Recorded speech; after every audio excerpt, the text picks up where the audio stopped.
All right,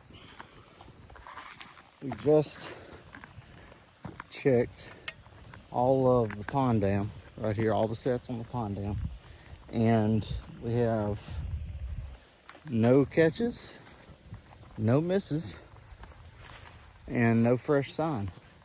So this is one that we saw when we first came up here, right? This is an example of one of the fresh runs that we were seeing. Well, the day that we came to set our traps, if y'all remember, the ones that they had used that night still had fresh mud in them, right? So fresh mud up on the bank right here, so you knew that they were sliding in and out that night. Well, I haven't even seen any fresh mud. So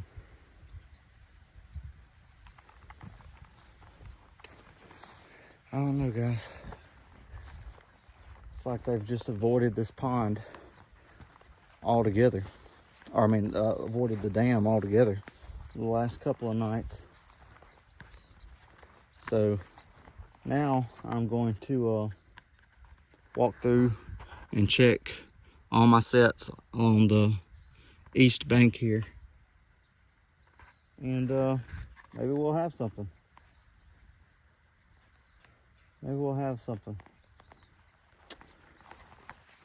Odd, very odd. I'm just thinking back to the culvert job. Once we came in there, it took those beavers, goodness, 4 weeks to come back, if I remember correctly, which is just ridiculous. But that was on a creek system, you know. Here we're dealing with a pond. I mean, we know they're here, and we know that they were using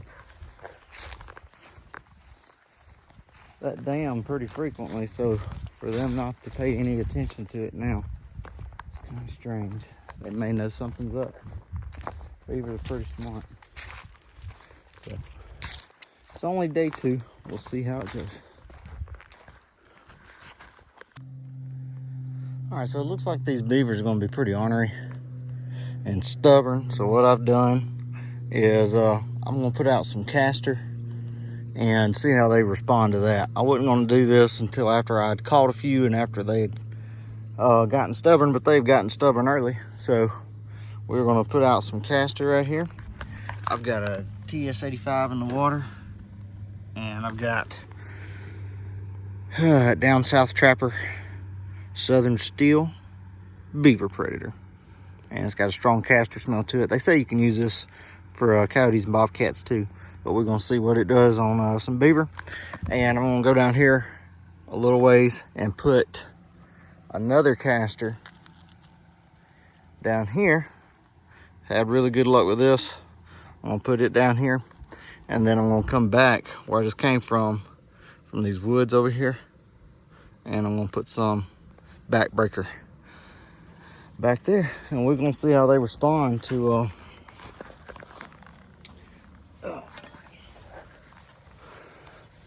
some beaver lure, just to see what they do. All right, let's get on down the line. All right, just put that Dobbins on a nice chew stick right here. 330 down there in the water. They already had a nice little funnel. So we're gonna see if that stuff can ease on out there into the water. All right, we're back here at the, or what I guess their beaver pond is what we could call this.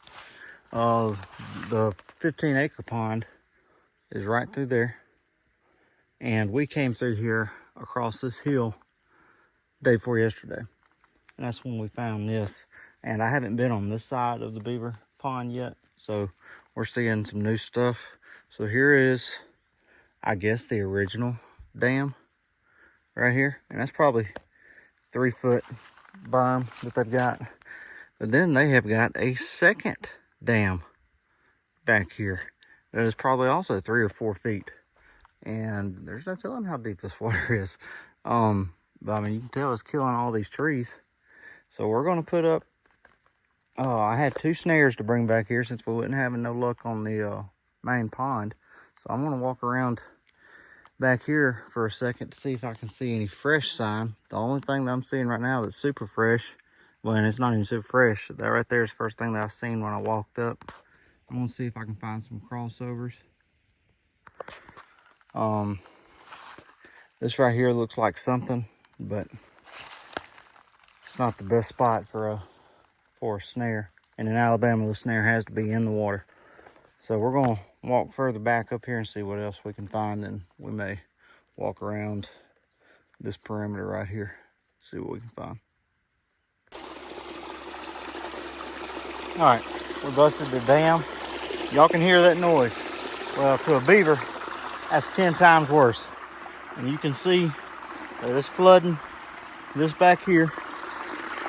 The dam that we were just standing on was back there. So if you're coming from the pond side, which is this direction, this is gonna be the first dam that you get to. And we've got a snare set up in the water back there, and then we kind of got it covered up right here. So I've never snared a dam before. This is all that I had left. My traps are scattered across several jobs now. So the snare is all that I had left. And I'm gonna see if I can snare a beaver on this pond dam. I don't know if it'll work, but we'll see. Guys, that pond is right through there. You might be able to see, we'll see here. So that's the dock right through there, okay? So the pier right through there. If a beaver comes up here and the snare that I just set, you can follow that earth mound right there, that's the dam. The snare that I just set is right over there, and it's on the dam. So I'm gonna do something a little different this time. I'm gonna break this one a lot. You can see that one's kind of fresh, so I think that's where they're crossing at, is right here. I'm gonna break this one really good, and I wanna put a snare right here, probably right there, because they're gonna come up once this floods. They're gonna swim up this channel right here, I do believe. That's what I'm gonna bet on. So we're gonna start breaking this right here, and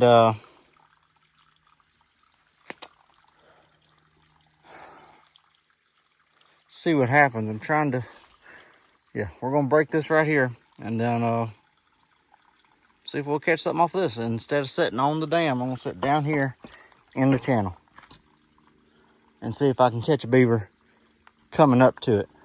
Better yet, I may sit right there in that weedy corner, because that corner right there's got a bunch of weeds in it, and it ain't gonna stand out. A snare ain't gonna stand out as much as if I set it right there. So I'm gonna break the dam real quick and then take my snare back there. Hopefully we won't pull out a snake. We'll see. That's good enough to get their attention. Like I said, they're gonna follow that stream right back up here to the source. If they're in the pond, ideally would have been to put a coil spring trap, a foot trap up there at the mouth of it.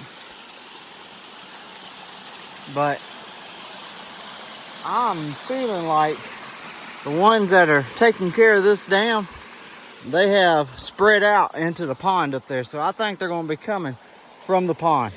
We're gonna see. The other snare, it'll catch them coming out of the pond or out of their beaver dam. And then this snare right here is gonna catch them coming out of the actual 15-acre pond. That's my thoughts, at least. All right, I'm taking a quick video from this spot right here to show y'all exactly where that actual beaver pond is at. So the pier is over this way. My truck is normally parked right there on the dam. So their dam is back in here. I don't know if you can hear it or not, but I can hear that water coming out of that dam really well. And if I can hear it, the beavers that are in this pond can hear it. I really wish I had a foot trap to put back here. If I come back tomorrow and still haven't had no action on the dam and they've started repairing that, what I'll do is I'll move one of my foot traps, because I mean I've got that dam covered up with traps. What I'll do is I'll grab one of those, two of those maybe, and bring back here to the dam to see if I can catch them fixing this dam back here.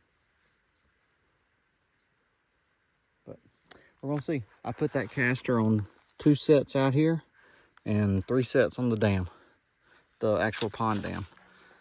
So, and the wind for the next several days is blowing this way. So that caster that is all on that side should drift out here to this side and pretty much all over this pond. That's the theory, guys. Beavers can make you look not good. So we'll see what happens. Just like in at the culvert job, once we got over there and busted their dam and caught one, they didn't come back for like 4 weeks. So we ended up catching 7 out of that spot, but it was all spread out. A lot of it was.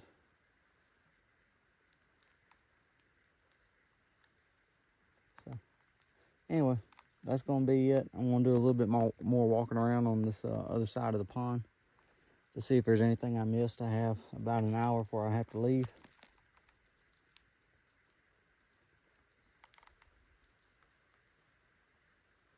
And we're just gonna see what happens. If anything interesting happens while I'm still here, I'll bring y'all back. But if not, y'all be good and we'll see you next time.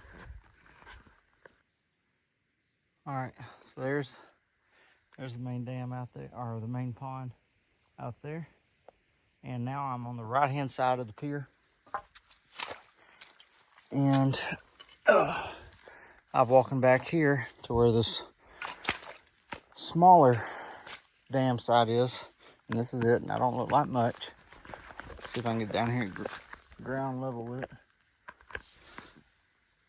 I don't look like much, but it's enough to flood that. And then if you look back there, there is a second dam that they've put up right there.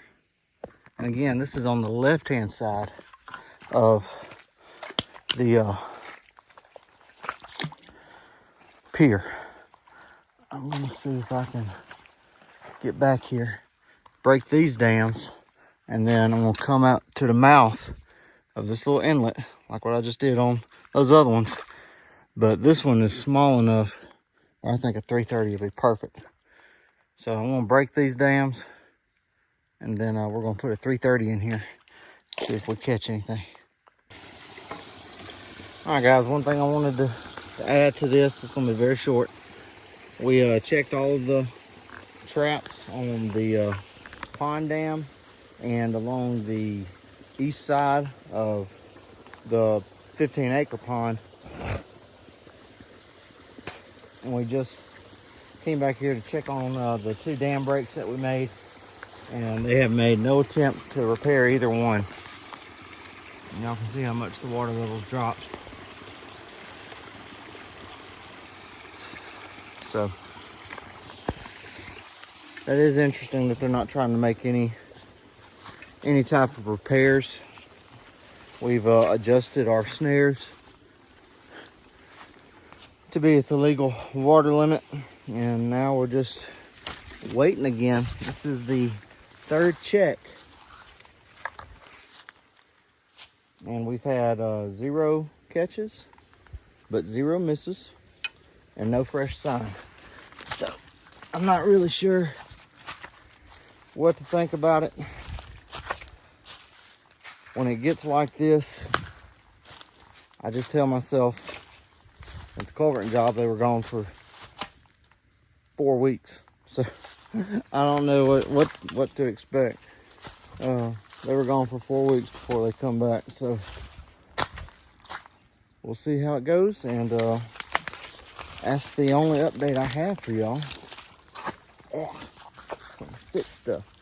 So I will see y'all on the next one, and y'all be good.